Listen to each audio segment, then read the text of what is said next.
Are you building a lot of muscle but now having joint pain? Want a solution? Watch this. Our first caller is David from Germany. David, what's happening, man? How can we help you? Hey, how you doing, fellas? Good, man. How are you? Living the dream, no complaints. So I had a bit of an interesting one, right? So context of it, I'm a pretty big fella, right? I'm 6'2", 260 pounds. I fluctuate anywhere between like 12 and like 16% body fat, right? Cool, awesome. I'm getting to a point now where I'm getting a little older and carrying the weight around is taking a bit of a toll, right? Like I'm starting to feel it. Back when I was 25, 21, early, nothing. I was good. Now it's getting a little bit more difficult. So we always talk about like recomp, right? But it's usually in regards to, bigger guys trying to get more muscular and switching over to a more muscular build.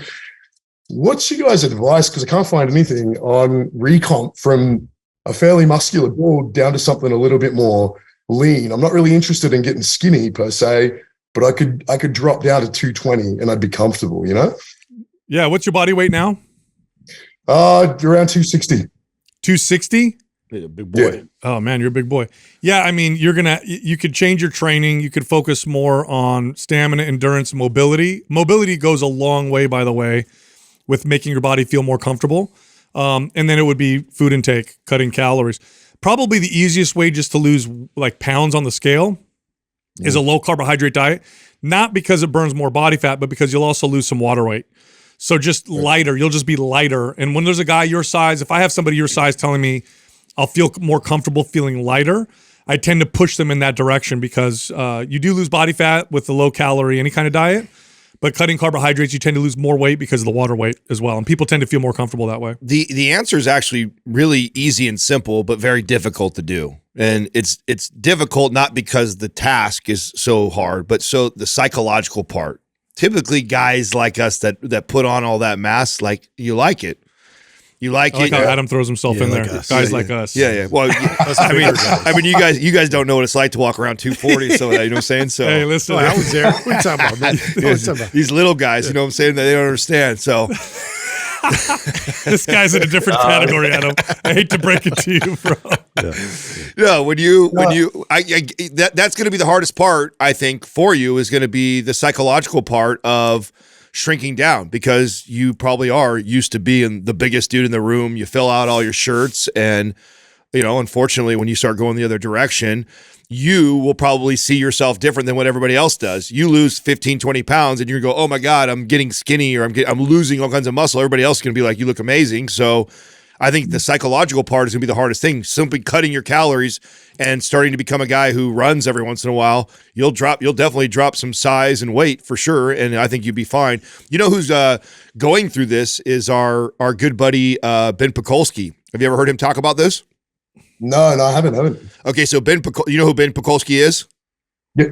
So he was like 300 and something pounds, and when we first linked up with him, this was like exactly the transition in his life that he was going through, where he's like, now he's all longevity focused, and he knows that he's getting older, and carrying that kind of weight just doesn't feel any good. So he's been on this mission to lose like 100 pounds of muscle intentionally, and it's been really interesting to watch him go through that process. And of course, the grass is always greener on the other side. Everybody hearing that goes like, "Oh, it must be nice." But you see him how difficult it is to do that, like to go that other direction. And I imagine the psychological part has to be one of the greatest hurdles. David, what would actually help me answer this better is finding out why you want to go down in body weight. What is it that you feel uncomfortable with? Is it stamina? Is it joint pain? Yeah, I think I'm feeling it more in my joints. So like I played rugby for 6 years when I was younger. I was in the Marine Corps. I was a heavy machine gunner in the infantry, a lot of weight. Motorcycle accidents. So like I'm becoming more familiar with my fragility, if you will, as I'm getting older. Yeah. And like I'm like my knees and shit kind of hurt. You know what I'm saying? And so even just walking around regular. So like I've tailored my workouts to be less, I'm not putting up 400 pounds squatting out for reps. I'm trying to do like lighter weights and more endurance training, but it's not. The fat comes off fairly easy for me, when I want to tailor my diet and slim down, it's great, but I have no idea how to really drop down like the density or like the muscle, like my muscle, basically. I don't know how to shave that off. David, This is a mobility thing. I'm going to tell you right now, you'd be very surprised if you focused on mobility, flexibility, range of motion, how much better you'll feel without even having to lose that much weight. Now, if you change your diet so that you got leaner, that would help. But you're training, focusing on mobility, focusing on connecting to different ranges of motion, rotation. Mass performance and map symmetry, I think, would go a long way with making you, and if you in Prime and Prime Pro, with the more specific, that'll make a big difference. In many cases, when you talk about feeling joint pain, you don't even have to lose weight. Yeah, you just have to improve your mobility and connection. Although the losing weight and being in a cut is going to help. It definitely helps. It's going to tamp down inflammation. It's going to bring down the body weight a little bit. I would love to see you run MAPS Performance in a cut. That program, like, I think will address the way you feel right now. And I bet going through that in a calorie deficit would give you exactly what you want. Yep. That's awesome. That's exactly what I was looking for. Because my go-to is actually like I work with split a lot. I like the rhythm. I like the weights. I like the whole thing, but it's not working out for me for the goals that I'm trying to transition to. So that's super helpful. You know, even David, I mean, MAPS Performance, we'll send that to you because I think that's a great advice from Adam. But even with like traditional strength training exercises, let's say you took your weight, let's say you take your normal workout weight, cut it in half. And then what you're going to do is you're going to focus on slowing down the reps and you're going to challenge your range of motion. You're going to try and get more of a stretch, more of a squeeze, slower repetitions. That alone often gets somebody's joint pain to feel a lot better. So just going lighter, trying to improve or increase range of motion, and of course do it appropriately, right? You don't want to go like so deep with your range of motion that you hurt yourself. But the idea is, okay, if you normally squat with, let's say 315, I'm going to bring it down to, let's say 170 or 160. And I'm going to go real slow and I'm going to try and go down as deep as I can, you know, within my particular limits. Slow the reps down and really focus on the stretch and the bottom and the squeeze at the top. And that'll make a difference. No, awesome. Sweet. Yeah, I appreciate it. Yeah, no problem. Yeah, Doug's going to send over MAPS Performance Pro. And then like Sal said, after that, Symmetry would be a good program to follow up. Yep. Okay, awesome. No, I really appreciate that, guys. It's the gaps in the knowledge I was looking for. So yeah, I appreciate it. You got it, brother. Thank you. Thank you. Cool. Have a good one, fellas. Thank you. Thanks. Yeah, man. Goddamn monster. Yeah, guys like you and him, man. You guys probably you beasts. It must be so hard trying to lose muscle. Don't be jealous, little guy. Bro. Hey.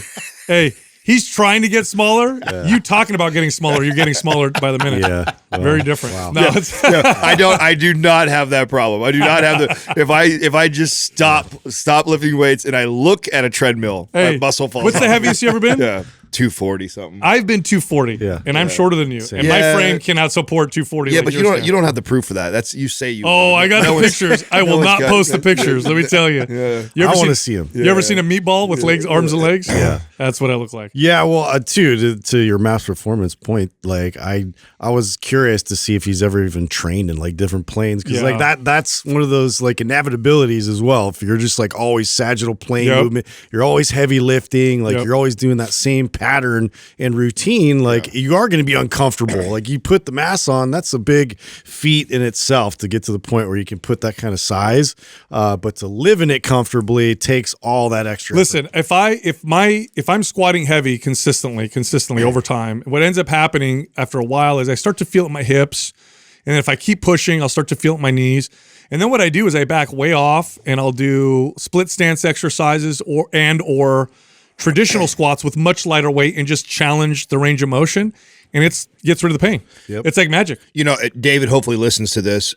My advice when you go through performance is this. So, and I know we're joking about me comparing myself to him because I'm nowhere near this guy's level or whatever. But I will say that one of the best things I ever did was when I went on that probably year stint of just mobility, just trying to be a mobility guy. And I literally did not care about my foundational training. Like, if I got around to squatting and deadlifting, doing my movements, it was like every day was focused around improving my mobility. So when you look at performance, my advice to you is to look at the mobility days as if those were your foundational days. Those are the important ones. Those are the ones you never miss. And then, hey, make sure you incorporate the lifts and stuff that we have written out for foundational days. But because of your goals and where you're currently at, and that you could totally afford to lose 20 pounds of muscle and still be jacked as fuck, don't stress the lifting part as much as you stress the mobility part. Make that the foundation of your training.